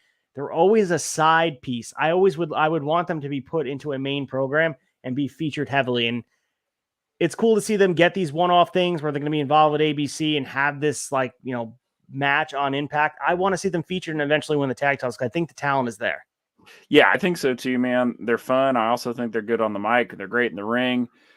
I'm wondering if maybe the reason we haven't seen them just fully sent into a story is maybe because maybe because Jason Hotch had this baby on the way. So maybe we knew that he was going to need some time off coming up in a matter of months. So maybe he gets done with his parental leave and comes back, and we see them kind of jettisoned into the at least the middle of the card in the tag team title pictures. Wouldn't it be something, man, if the Good Hands were the ones that take the title off the Rascals after being paid off by them? That would be a fun story. That'd be some justice, man. So we shall see. But we have John Gresham and Speedball Mike Bailey, and this was a hell of a match here. They gave them a lot of time, almost 15 minutes, 13 and change if I was counting correctly. And the fans were very into this match. They love both guys. Gresham, of course, is a heel, but he always exudes charisma as far as in-ring work. I think he gets a lot of grief for not being this entertainer type of wrestler. But if you watch John Gresham in the ring and watch a guy like Speedball Mike Bailey, these guys let their actions do the speaking for them. And this was a match of all matches, man. Like, these guys have such a good dynamic together, and the clash of styles between Speedball and John Gresham was apparent here. I could watch these dudes wrestle every single night, and I like to see them. I mean, they teamed in that tag team eliminator tournament a couple of weeks ago, teaming together, and it feels like these guys could be a long-term type of feud. And whether it be in Impact or elsewhere, I know these guys have linked up, in PWG, and they've had a history elsewhere. But man, this match was a lot of fun. And then they even got the fans to chant "Fight Forever." You mentioned in Memphis, they were a little bit down as far as not being as loud. This was probably the loudest they were all night for a match. And how could you not be?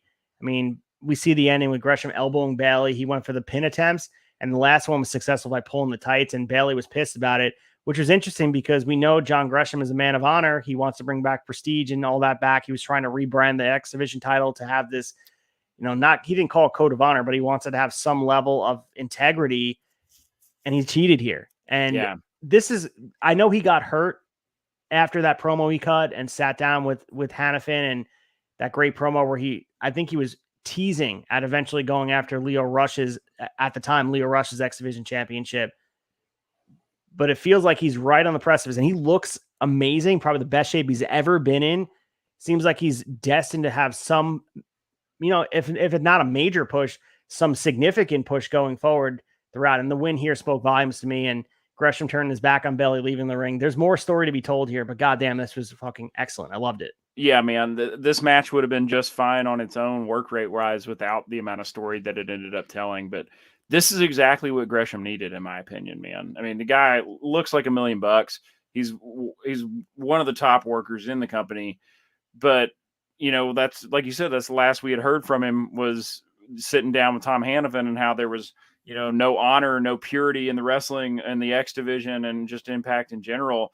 And the fact that he cheated, man, he didn't just grab them trunks. He about showed old Mike Bailey's ass crack to everybody on TV on AXS, man. I mean, he really yanked them things up there to get the win. And he looked dead in the camera, man, and you could see it on his face. He knew exactly what he did.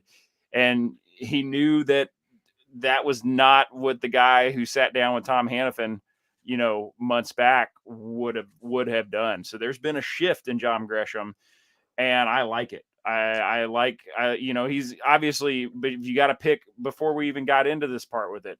Like you said, he's the heel in this situation, but he was just the heel because we had to have one. He didn't really have a heel story, and now he's got one, and I'm excited to see where it goes.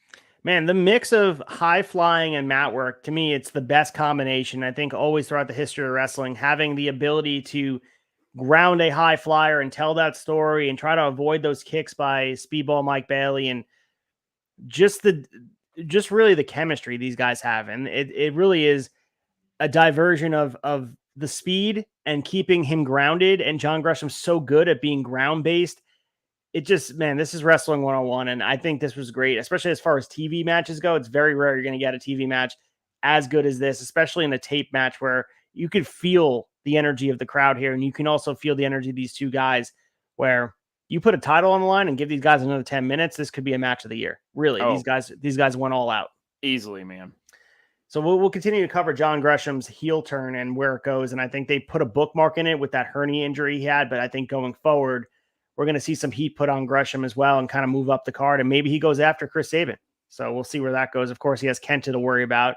But that's what I'm talking about, man. The depth of this roster, it's so rich where you have these veteran guys leaving. It's like you have all these guys are being utilized, but they're underutilized in a lot of ways. Like where you could, a guy like John Gresham or Speedball Mike Bailey could be in the main event, if not for like the stories they already have with Josh Alexander. That's how good this roster is from top to bottom. Oh, absolutely, man. I mean, these guys, there's no shortage of people that could be at the top of the card. At the top of the card, I feel like we have a whole nother top of the card roster in the middle of the card. Like 100%. Yeah. It doesn't feel like a mid card. It feels like an upper tier mid card where you almost need another like division for these guys. Yeah, I mean, you won't often hear me say we need another secondary belt in a promotion, but honestly, I don't think one would hurt right now. Like an Intercontinental or Jace, because I don't think the X Division Championship is equivalent to the IC title. They need a title it's like its own, that kind of, it's its own thing. And I mean, I guess maybe you could argue, and I don't think the digital media is either. Not there yet, not yet. So maybe we could, I think, and I'm hoping that's where we're going. I think it could absolutely be built up to be. So it's getting more prestige every time it changes hands. So we have a Moose and Brian Myers promo. Moose was talking about his title shot that he opened in the Feast or Fired. He said that he wants to get back into singles competition, and Myers was pumped about it. He was like, dude, go for it. Former world champion. Moose is Mr. Impact. On screen, off screen, he's the guy who, he signed, and we talk about waving the flag and being proud of being involved in that promotion.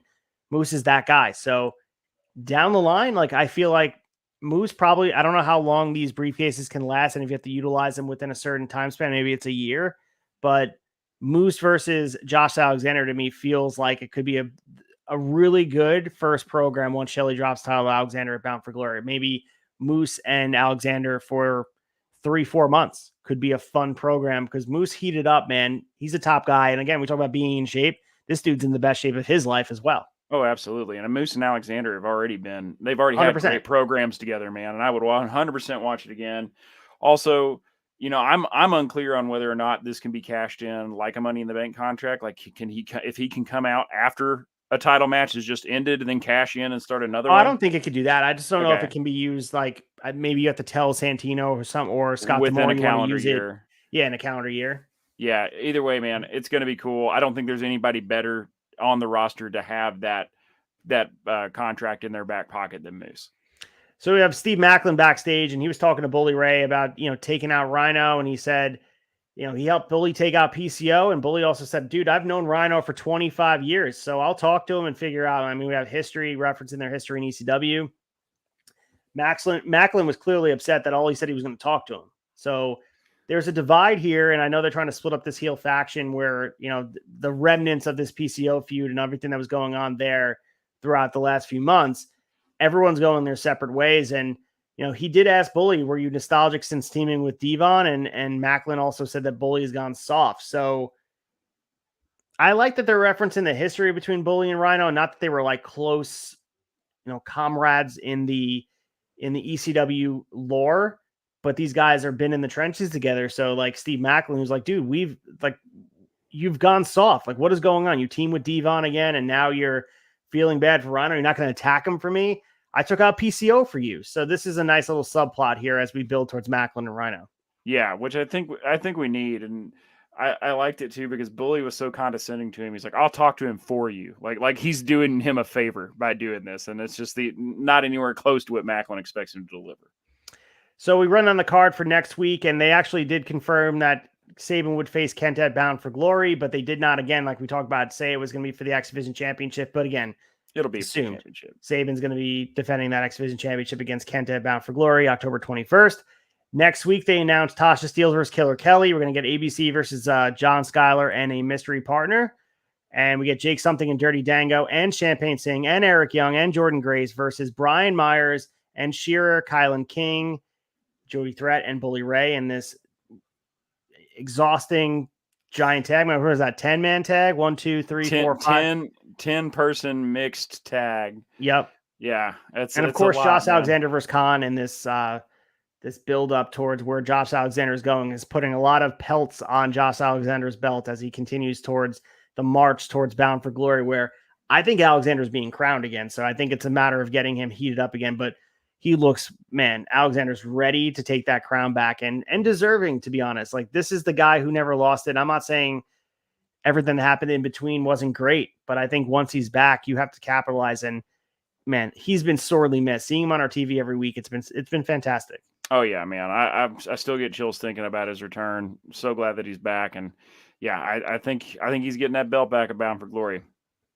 Biggest event of the year. Why not put it on the walking weapon? But we lead into our main event here. It's a non-title match between Trinity and Giselle Shaw. Of course, Giselle Shaw comes out with Savannah Evans and Jay Vidal. And this match, I mean, they gave it some time here, dude. Like we mentioned before, they gave Gresham and Bailey 13 and change. This match got 12. Mm-hmm. We saw some action from Trinity we haven't seen in a while where she's given some time, and Giselle Shaw definitely took it to her, challenging the champion. And the benefit of this match was Giselle Shaw was not squashed by any means. She was held as a person that you could see challenging Trinity down the line for that Knockouts championship and back and forth. And we actually saw too, like Giselle Shaw has a claim that she was kind of screwed out of this match unintentionally by Jay Vidal because she accidentally tripped her. And Trinity put Shaw in the Starstruck, and then she tapped. So you can even, like, kayfabe-wise, put yourself in the universe where Giselle Shaw kind of had her where she wanted. Yeah. And, even, like, Jay Vidal tried to get involved and insert sort of an advantage, but it wound up being a disadvantage. And that was cool, too, because the fact that Giselle Shaw walked away looking better after a loss here, that's a creative way of booking it. Absolutely. And that also just speaks wonders to, what Trinity can do as a champion as far as giving the rub to other knockouts in the division without taking a loss. So we lead into this segment after the match here, and this was a big moment here. Of course, Trinity hit Jay after the match, and then Evans attacked Trinity. So we saw Mickey make the save. Mickey James, of course. Trinity and Mickey took out Evans. They look at each other, they shake hands, and then Mickey grabs a mic, and then she kind of cuts a promo on Trinity saying all glowing things, pun intended, about Trinity, saying she didn't need to thank her because that's what friends do. Mickey then referenced how much she liked being in the 10 knockouts tag match last week. She also said, I'll always have your back, Trinity. And then also kind of was welled to tears, whether it was a shoot or a work, whatever. She welled herself to tears that she was so happy to see her friend walk into Impact and then earn that knockouts championship. But, Mickey also said, I never stood across the ring from you. And I noted that I never lost the title. So everyone knew where this is going. We talked about it last week. It was going to be Bound for Glory, Mickey James versus Trinity. This is the biggest match, biggest bullet in the gun. This is what you have to do, man. You got to shoot it off. And I don't know where they go with this, because if Mickey's here for a bit, similar to the Josh Alexander thing, maybe you do the full reset and go back to where you were and put the stories back in place. And I could totally see Mickie James winning here. It's not just about establishing Trinity. She's there already. Yeah. Mickie James is Impact through and through. I could totally see her winning the title for a moment here at Bound for Glory. I could too, man. I could see it going either way. And I think this will be, I could also see this being Mickie James, hardcore country, man. She's Impact sweetheart. Everybody loves her. And, you could put the belt back on her and have her cheat and be a nice heel turn, have a for heel sure. run with Mickie James. You felt the heel coming out of her a little bit. Oh, yeah. I kept waiting for it to just come out tonight, but it didn't. I don't know. I'm excited about this. This is going to be a cool program. And I love the fact that, it's unknown, man. I could see it going either way. I could see them leaving the belts on Trinity. But I also, how do you not give Mickie at least one more run with that belt, especially considering she didn't lose it? And maybe now's not the time. I don't know. I don't think Mickey's going anywhere. She's in great shape. She looks incredible. She looked awesome in the match last week. I'm excited to see her in a singles run. It's going to be a hell of a knockouts championship match at Bound for Glory. Yeah, and this is going to be a tough one to pick as far as in-ring action, our favorite moments. But let's get to the impactful and talk about our favorite moment from this weekend on Impact on AXS. Impactful.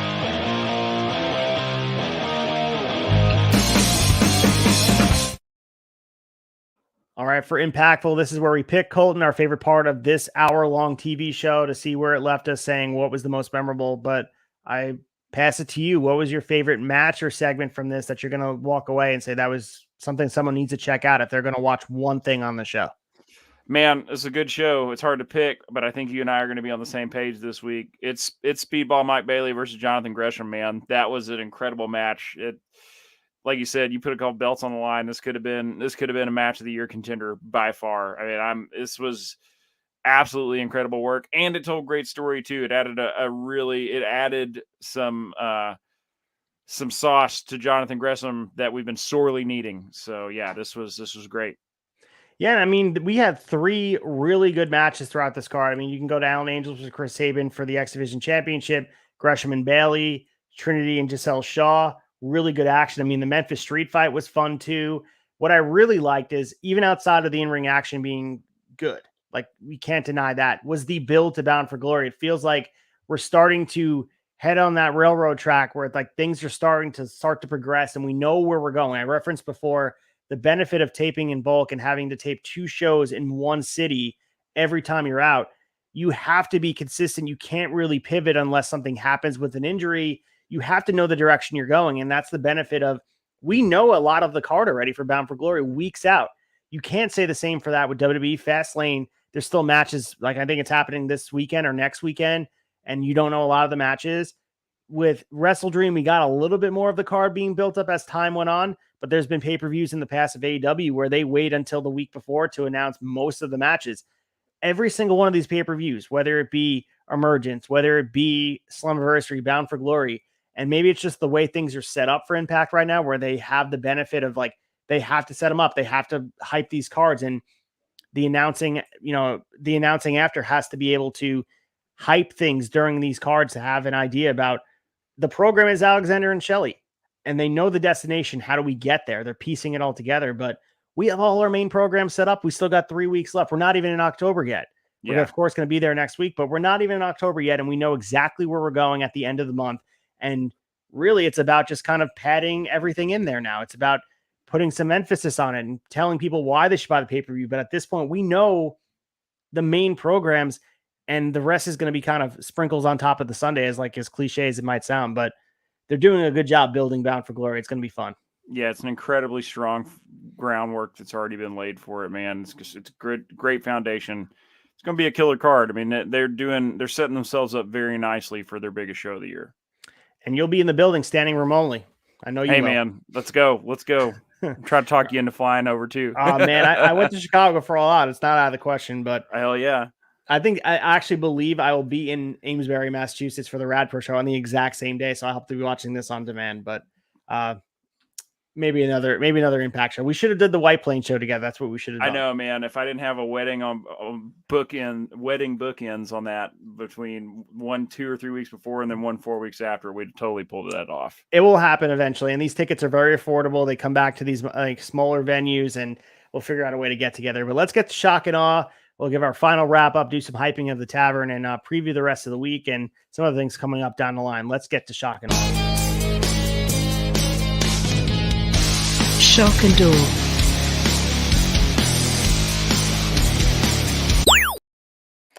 All right, here we are, Shock and Awe, with our final wrap up. Next week's show will be October 5th for the weekly TV show and Impact. We'll be talking about all the build to Bound for Glory. We'll tie in some Impact history, talk everything about wrestling in the Impact Wrestling lineage and world. But make sure you guys tune in and talk about it and stay up to date on all the news. But Colton, I pass it to you.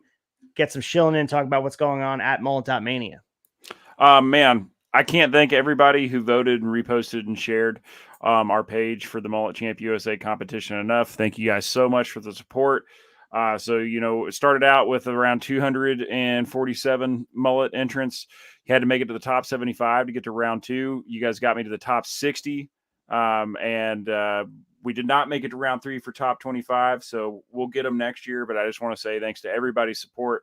Really appreciate it. It was a fun ride. And, I'm on the debate filling in for Tom coming up this week. So that's going to drop on YouTube on Sunday and then drop on audio on Monday. Our guest is YUYA from that Wrestling Dude, DOOD page on Instagram. If you're not following that page, check it out. I know there's 100, wrestling clip pages out there that we all know and love and follow. That Wrestling Dude on Instagram has some of the best deep cuts clips that you're going to see anywhere. A lot of these wrestling pages, you see the same clips over and over and over. You're not going to see anything you've seen anywhere else on that Wrestling Dude, man. YUYA was a great guest. Some of the most fun questions we've had on the debate ever. So especially for a guest question, he brought a great topic about which wrestler from back in the day would be a huge social media star today if it had been present during their time. So that was just a really fun discussion, man. Always love doing the debate show. So great time with the two bad Chads this week. So make sure you guys go to theturnbuckletavern.com for all your tavern needs. Make sure you guys be able to find the debate there. But also, as I referenced before, congrats to the Raw Down for their 100th episode. You guys can catch the audio drop of that tomorrow morning. But you guys can also check it out on video form as well on YouTube, Twitch, or Twitter as well, or the X as they call it. Make sure you guys support the tavern any way you can. Leave your 5-star review. Check out the flagship that drops. But also tomorrow, Shot Nostalgia, another Saturday Night's Main Event episode. I'll be Mr. Solo Dolo by myself. I do have a picture of Jesse Ventura and Vince McMahon by my side in the box no co-host, but we will be returning to our normal format next week with myself and Mike Belcaster. And then I believe the week after, Colton, you'll be joining us again as we move through Saturday Night's Main Event. Right now we're in 1987. We're going to be going to 1988 and progressing all the way through. We just saw for this episode the birth of the Mega Powers in such an unassuming way in an IC title match. The two of them, where Randy Savage is about to be hit with the guitar from Honky Tonk Man. Miss Elizabeth goes and grabs Hogan, and the rest is history. They start building towards WrestleMania 5, but it starts really after WrestleMania 3 because it gets to WrestleMania 4 where Savage wins the title in the tournament. And all that jealousy starts to brew over where, Hogan and Elizabeth have that tension and Macho can't take it. And man, it's awesome stuff. So Saturday Night's Main Event's been a blast. I appreciate the support you guys have given us for that season. As I referenced, this will be the last live season for a little bit here. We're taking a little bit of a hiatus following the season where we're going to be dropping the audio format of WCW 1996 on wherever you can find audio podcasts. Of course, when we're returning after that, I believe it'll be summer 2024 is when we're going to be returning in full doing NXT takeovers. So it's going to be the team of myself, Mike Belcaster, and I believe Colton can be joining us for the ride. So God willing, we'll be there reviewing all the NXT takeovers. And also, guys, make sure you guys check out the upcoming events for Remarkable Wrestling. We got the Haunted Halloween Havoc show coming up. Halloween Haunted Havoc, I'm sorry, it's called. And you check out the poster. We have an announced card there. It's going to be taking place in Wisconsin at the Remarkable Wrestling School. Dominic De Niro is going to be challenging the Big Boofa, Desmond Cole, for the Remarkable Championship. Other matches will be announced. Certainly going to be a great time. Only 80 tickets available. So if you guys are in the area or interested in coming, it is kind of first come, first serve, $20 for a seat in the house or $25 for a front row guaranteed. So make sure you guys go to remarkablewrestling.com. Check it out. We also have got a whole bunch of dates coming up through November, December. So those will be dropped soon. The graphics are ready and the posters are ready. So they're going to be dropping soon, but make sure you guys get tickets to the Halloween show. It is going to be my 1-year anniversary of being with Remarkable Wrestling and doing ring announcing. So that's going to be a blast, kind of a party. And like I mentioned before, on October 21st, I'll be in Amesbury, Massachusetts at Rad Pro Wrestling. So make sure you guys check that out for Power Transfer as we progress through 1994. Some great action on there. Make sure you guys get tickets for that. Come say hi. I'll have some of my new shirts with Extra Coolers design on it to pick it up. $20 for sizes from medium to XL. So if you guys are looking for a t-shirt, a cool t-shirt that Extra Cooler designed, the same dude that designed FTR's tights and the Indie God tights for Matt Cardona, my dude Nick hooked it up. But and the last thing I'll say too is I'll be appearing. I'm not sure if it's dropping this Saturday, but it might be dropping one of these Saturdays. I know Marco's been putting in a lot of work with the open mic guests, so he actually has a couple episodes that are pre-recorded. So one of these weeks I will be dropping. Marco and I had a great conversation for over an hour and a half about pro wrestling. He was talking about my time in independence and how I started ring announcing. It was just a great conversation. I love the concept of what Marco's doing with open mic and showing a different side of, wrestling podcasters and wrestling personalities and, anyone involved in wrestling, and kind of giving that platform to talk about more than just the day-to-day wrestling and what we do here, about what we like about wrestling. And it was awesome. Marco's the best, man. He's a proud member of the Pod Foundation, does a great job of the Chick Foley show. So I love what he's doing with the open mic, and I was honored to be a guest on that show. So make sure you guys check it out. I'll post it on my social media when it drops. And that means you guys can follow me at Acefield Retro. Follow him at mullet.mania. But Colton, anything else you want to give before we say goodbye to all these good people? Man, just want to congratulate you on your year coming up with Remarkable, man. That's awesome. It's hard to believe it's been a year so fast, man. That's awesome. And guys, go check out the shirt. Go to acefieldretro.com. The shirt design's badass. Go pick you one up. It's you're not going to be disappointed. Absolutely. And you guys, we'll catch you guys next week, like I said, for the first episode in October as we build towards Bound for Glory, the biggest event on the Impact calendar. Do not miss it. And we'll talk to you after a while.